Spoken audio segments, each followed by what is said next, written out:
Mapagpalang araw po. Base po sa aking nasagap na balita, sinamahan ito ni Kuya Rab sa presinto para magsampa ng kaso. Bago tayo magsimula ay baka pwede paki-subscribe po ng aking YouTube channel.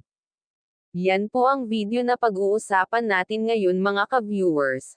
At bago po tayo magsimula sa video na ito ay gusto ko lamang shoutout ang ating minamahal na mga viewers at supporters, at muli ay welcome back sa akin YouTube channel, at sa mga sumusuporta sa aking mga video maraming salamat po. Daray na hindi napapaawat porsigido na talaga ito magsampa ng kaso sa nanloon sa bahay niya, para matigil na itong magnanakaw sa bahay niya. Nagpapasalamat kay Kuya Rab dahil dinadamayan siya nito. Nagpapasalamat ito sa sponsor na nagbigay sa kanya ng malaking halaga. Dahil hindi siya nito nakalimutan, hanggang ngayon kahit natapos na ang kanyang bahay ay patuloy pa rin ito sa pangbibigay sa kanya.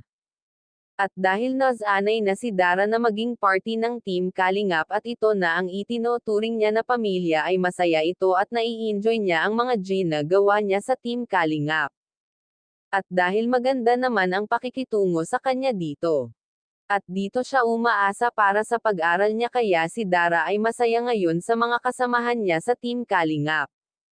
Dahil mabuti ang kalooban ni Dara at walang tinatago na masamang ugali, totoo talaga ito sa sarili, ay marami ang biyaya na dumarating sa kanya. At mahal niya kung ano ang meron siya ngayon. At dahil marami ang tumutulong sa kanya, kaya very thankful siya sa mga dumadating na biyaya sa kanya.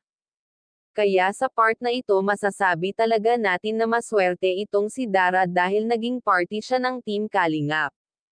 Dahil dito ay naging maganda ang kanilang kalagayan ngayon, di tulad dati na naghihirap talaga sila ni Bea. Kaya kung napadaan lamang ako sa wall nyo ay baka pwede paki-subscribe ng aking YouTube channel, at wag nga po pala natin kalilimutan suportahan ang ama ng ating Kalingap na si Val Santos Matubang, at hanggang dito na lamang ang ating mixing reaction. Again, maraming salamat sa panonood.